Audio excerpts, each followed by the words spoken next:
Et donc voilà, la machine est arrivée, je prends mon petit couteau pour pouvoir ouvrir. Alors bon, la boîte est de taille moyenne, le paquet faisait à peu près 13 kg. Alors voilà, en ouvrant, on voit qu'on a, comme pour la Guitec Mizar M, une petite carte de remerciement.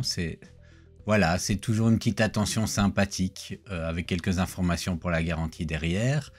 Nous avons un papier avec quelques trucs et astuces intéressants à voir au moment où on monte l'imprimante, où on l'utilise, avec à l'arrière les codes QR pour le wiki, le service technique, et le manuel qui est un peu comme celui du Mizar, hein, tout en couleur, dans un papier glacé.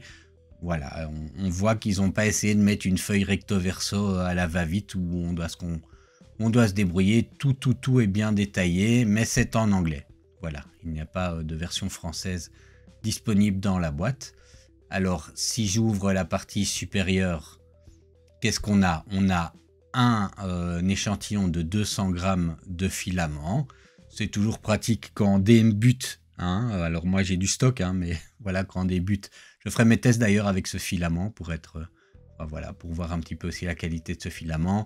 Une prise européenne, c'est toujours pratique puisque je suis en Europe. Alors, qu'est-ce qu'on a d'autre ici? Voilà, ici c'est une petite boîte avec... alors, on aurait pu croire que c'est une boîte de filament, mais non, c'est la boîte avec toutes les petites pièces. Ici, on a la boîte du 3D Touch qui n'est donc pas, je suppose, intégrée à la tête d'impression, mais qu'il faudra rajouter. Et un petit sachet avec tout le reste, les pièces de rechange et les pièces à monter. Et je vois qu'il y a le même tapis de souris magnifique que dans la Mizar M. Voilà, donc je ne sais pas si je garderai ce tapis de souris, si je l'utiliserai, mais il est là. Alors on a une petite carte SD de 4 Go et le support pour la bobine, voilà, qui est métallique. Alors à cet étage-là, il reste le petit écran. Voilà, il est petit, hein, mais on verra à l'utilisation ce qui vaut. Alors voilà, ensuite on a l'axe, hein, qui est le portique avec les axes et la tête d'impression qui est bien fixé dans la boîte, mais qui est attaché directement au fond. Ça c'est peut-être, c'est pas terrible parce qu'on doit, voilà, comme ça. C'est pas facile de retirer la petite partie de mousse de protection pour manipuler, pour retirer ce portique, pour aller retirer la protection de la base en dessous. Comme vous voyez, je galère un petit peu, alors bon, je le tiens à une main. Mais voilà, donc vous voyez, le portique est directement attaché, câblé à la base.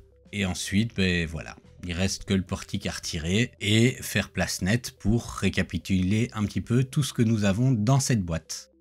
Alors voilà, une fois le tout retiré, nous avons les accessoires, l'imprimante en elle-même, le filament, l'écran. Je vais un petit peu mettre de la place pour détailler ce que nous pouvons retrouver dans la boîte et le sachet des accessoires. Alors donc voilà. Regardons ce sachet des accessoires. Qu'est-ce que nous avons?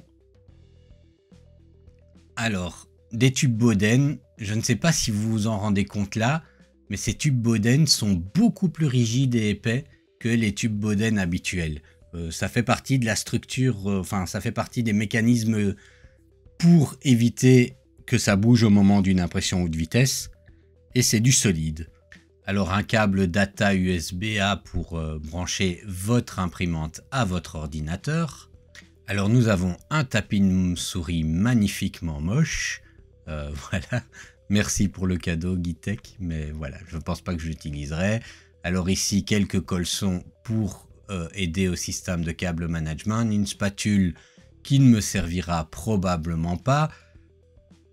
Alors tout ce qui est quincaillerie pour pouvoir voilà, démonter la buse, resserrer les vis et autres utiles au montage. Ceci, ce sont Alors je vais ouvrir pour vous montrer. Voilà, ceux-ci ce sont les renforts en T qu'on viendra fixer le long de chaque axe Z.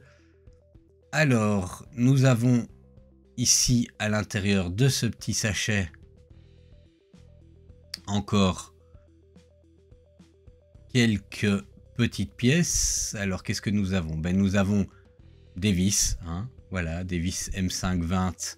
Je ne sais pas encore exactement pourquoi, mais voilà, des vis M520.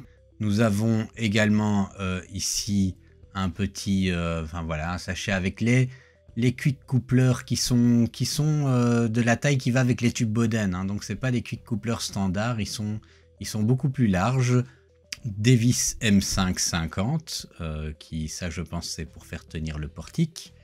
Et alors les pièces liées au support de filament, voilà, qui viennent se mettre comme ceci et se fixer avec le petit écrou. Alors des buses de rechange, il y en a deux et comme vous pouvez le voir, elles sont un petit peu de forme particulière. Voilà, je vais me renseigner, je mettrai dans les commentaires quel type de buse c'est. Alors une clé USB qui n'a pas l'air d'être d'une grande solidité pour mettre la carte SD dedans, mais je l'utiliserai probablement pas. Et voilà pour le contenu des accessoires. Je propose maintenant de passer au montage de la machine.